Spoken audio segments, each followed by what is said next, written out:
I know I've had a burglary, and my mom, who was supposed to be, we just got back from vacation, and my mom that was supposed to pick me up from the airport, and my diabetic son are missing. So that breaking news tonight at 6. For the first time, we're hearing the 911 calls made by a JSO corrections officer. We're talking about Eric Mott, who reported his son and his mother missing. And it would then be discovered that his son, 15-year-old Logan Mott, would be the primary suspect in the death of his own grandmother. The body of Christina French was found in the backyard of the Neptune Beach home where both French and Mott were reported missing last week. First Coast News reporter Jason Rantala joins us in the newsroom now with the 911 calls and also some new police documents. Guys, we'll start with that 911 audio. We got that just hours ago from police.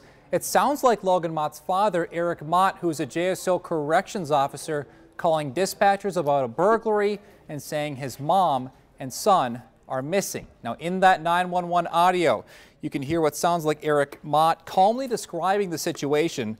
The call is dated November 22nd from just after 2 in the afternoon. The caller asks that an officer be dispatched to his home and that he's had a burglary.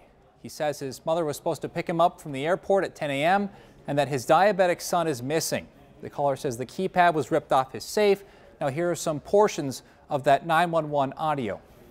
You think you have a patrol officer dispatched to my house? I know I've had a burglary. And my mom, who was supposed to be, we just got back from vacation, and my mom that was supposed to pick me up from the airport, and my diabetic son are missing. Looking around the house, like I just noticed my safe was, like the keypad was ripped off it. It's all kind of a pretty concerning thing to keep. Yeah, a little bit strange. And it was back in 2014, police and DCF were called to the same Neptune Beach residence. It was regarding a possible child abuse case, according to the reports we received just hours ago. It involved a child whose name is blacked out on the report. It goes on to say DCF received a complaint from the child's mother that the child had bruising on his body. The complaint states that the father spanked the child in the past. The report says no further action was taken by police.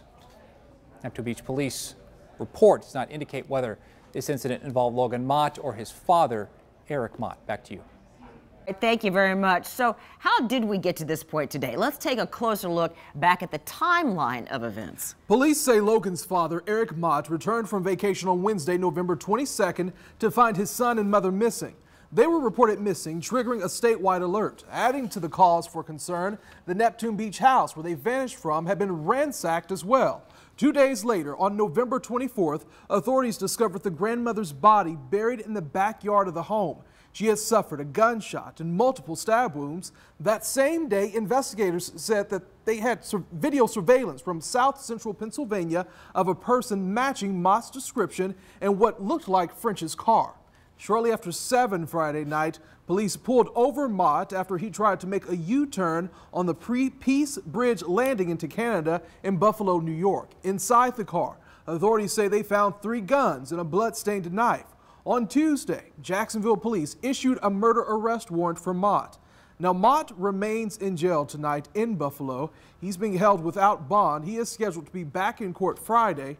JSO is working to extradite Mott back to Jacksonville. So stay with First Coast News for the very latest on this still developing story. You can also visit our website, firstcoastnews.com.